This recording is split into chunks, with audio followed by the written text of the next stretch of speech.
Hello again, 6th grade. I'm here with another exciting Simple Solutions review for you. I am doing lessons 101 through 104 for you, and I'm going to start on 101. I think this quiz is going to be easier for you because a lot of the concepts in these lessons were things that we did in math in the last 2 weeks. So a lot of it should ring a bell. So on lesson 101, I'm going to start with 101. 101. Numbers 1, 10, 14, and 15 are starred. 1, 10, 14, and 15. Okay, on number 1, it says, at the bake sale, cupcakes are 12 for $24. Write and solve a multiplication equation with a variable to represent the cost of each cupcake. So they want you to write an equation with a variable. So there were 12 cupcakes. We don't know how much they were, so that's our variable, but we know that we spent $24. And then we just have to figure out what X is, so they want us to solve. Okay, so X equals $2 per cupcake. On number 10, again with the triangles, this should be old news to you. A right triangle, it has a base of 5 inches and a height of 10 inches. We know our formula for a triangle is half the base times the height. So half of 5 times 10. Half of 50, which is 25 inches squared. Okay. Number 14.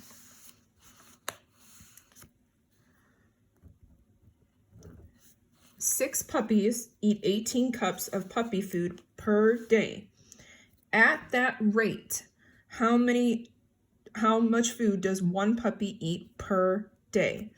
So they're asking us for rate, and we know that unit rate is always out of 1. So 18 cups of food per 6 puppies. And they want to know how much per day does one puppy eat? So we're going to put that over there. And we just look at this. How do we get from 6 to 1? We divide by 6. Do the same on the top. So 3 cups of food per one puppy a day. And on number 15. Okay, this is exactly what we've been doing in math. So they want us to simplify 5 times 3x plus 4b plus 2x.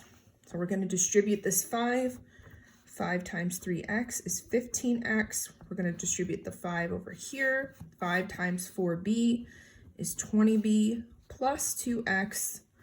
Now we're just going to combine like terms, so we can combine these x's. 15x plus 2x is 17x, and there's nothing else with a b, so it just stays 20b. Okay. That's lesson 101. Let's go over to 102. On 102, the ones that are starred are 2, 4, 7, and 11. So 2, 4, 7, and 11. On number 2, again, what we've been doing in math. Sal paid $3 to enter the fair and bought 10 tickets for rides. Write an algebraic expression to tell me how much money she spent. Let R represent the cost of the tickets. So he paid $3 to enter the fair. That's our constant. It doesn't change. That's what he paid. And he bought 10 tickets for rides that we don't know the cost of the rides, and they told us to use R for the variable. So that's it. They don't tell us anything else in the problem to give us a clue as to what R stands for. So that's your answer. On number 4, Marcus bought a DVD for $20 and 3 CDs at the cost of C each. Write an expression to show how much money Marcus spent. So again, he spent $20 on a DVD, and then he bought 3 CDs, but we don't know how much they cost, but they told us they cost the variable C. So again, that's our equation. We can't solve it because we don't know what C is worth. So that's our answer. All right, on number 7. Addie is doing a science fair project and she wants to know which type of ball bounces the highest. Which of these will help Addie to gather statistical data? So they give us 2 things here. Okay, measuring and recording the height of each ball after it's dropped. Dropping the balls at the same time and looking to see which bounced the highest. What you're doing in these problems is looking at which one will give you more data. If you drop all the balls at once and just look at the one that bounced the highest, you're only going to get one piece of data. Yeah, whatever, the yellow ball bounced the highest. That's it. But if you drop each one and measure it, so if you had, 10 different balls that you dropped and you measured each one, then you would have 10 parts of data. So A is what's going to give you the most data. All right, on number 11, they're asking us to find the volume of this rectangular prism. So we're just going to multiply all 3 numbers of the shape. So we're going to do 3.5 times 1.5 times 2.5. Now to do this, I'm going to make all of these improper fractions. So 2 times 3 is 6 plus 1 is 7 over 2 times 2 times 1 is 2 plus 1 is 3 over 2 times 2 times 2 is 4 plus 1 is 5 over 2. Okay, now that I've done that, I can't do any cross canceling unfortunately, but I can do 7 times 3 is 21 and 21 times 5 is 105. 2 times 2 is 4. 4 times 2 is 8. Then I see how much 8 goes into 105.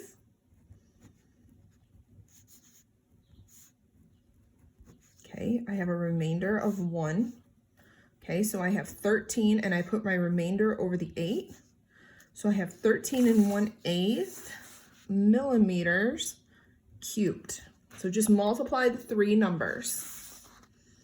Okay, that's it for 102. Yeah, I told you it wasn't too bad this week. On 103, okay, we have 2, 9, and 14. On number 2, I'm going to slide my book over so you can see what they're asking. So number 2, it says study the net, determine the shape, and the surface area. So in other words, if you were to fold this up, what shape would it make? Well, it would make a cube. Okay. Now they want to know the surface area. Now remember, the surface area is the area of all the surfaces of the shape. So what I would do is, since there's 6 different surfaces and they're all squares, I would figure out the area of one and multiply it by 6. So in other words, this square is 2 by 2, which equals 4 centimeters. That's the surface area of this. Since there's 6 of these, I'm just going to do it by 6. It's going to give me 24 centimeters squared. That is the surface area. Remember, surface area is, for example, if you were going to paint this, how much paint would you need to cover all these surfaces?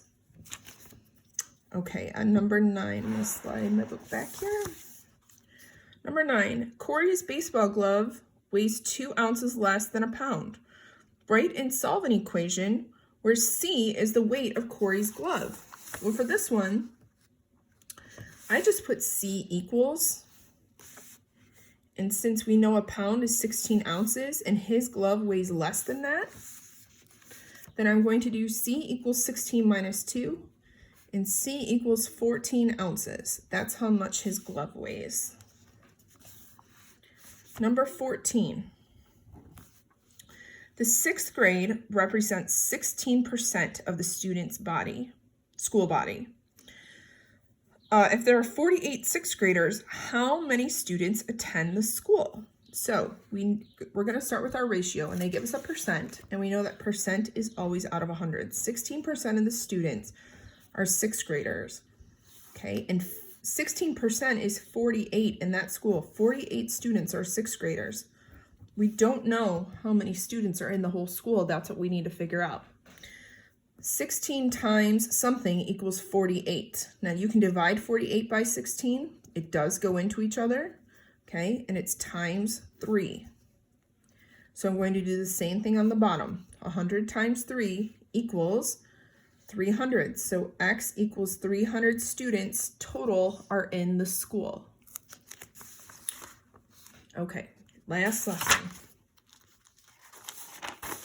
104. On 104, we have 4, 9, and 11. Start with number 4. Okay, they want us to use, again, a math skill that we're doing right now in our math book, so this should be familiar. They want us to rewrite 12 plus 24 using the GCF and the distributive property. Well, the greatest common factor of 12 and 24, if we were to write that out, so 12, we have 1, 2, 3, 4, 6, and 12. In 24, we have 1, 2, 3, 4, 6, 8, 12, and 24.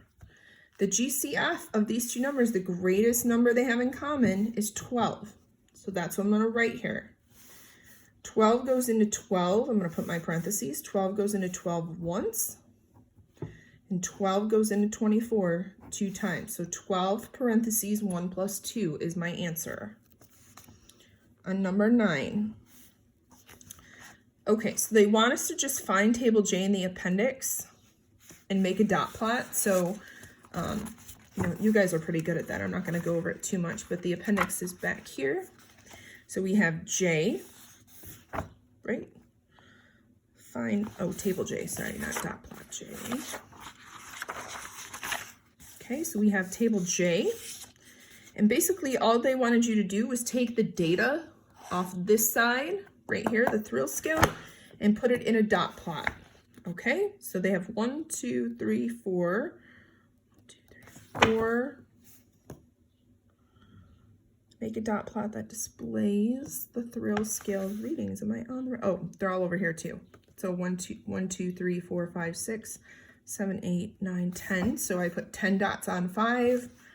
1, 2, 3, 4 dots on 4, and just one had a 2 thrill rating, so I put 1 dot on there. That's all you had to do for that. And on number 11, they're just asking you to compare these. They're saying the absolute value of -8 is equal to the absolute value of +8 because absolute value means how many spots are these numbers away from 0. So they're equal. They're both 8 spots away from 0. If you guys have any questions, just let me know, and I will get back to you. Have a great day. Bye.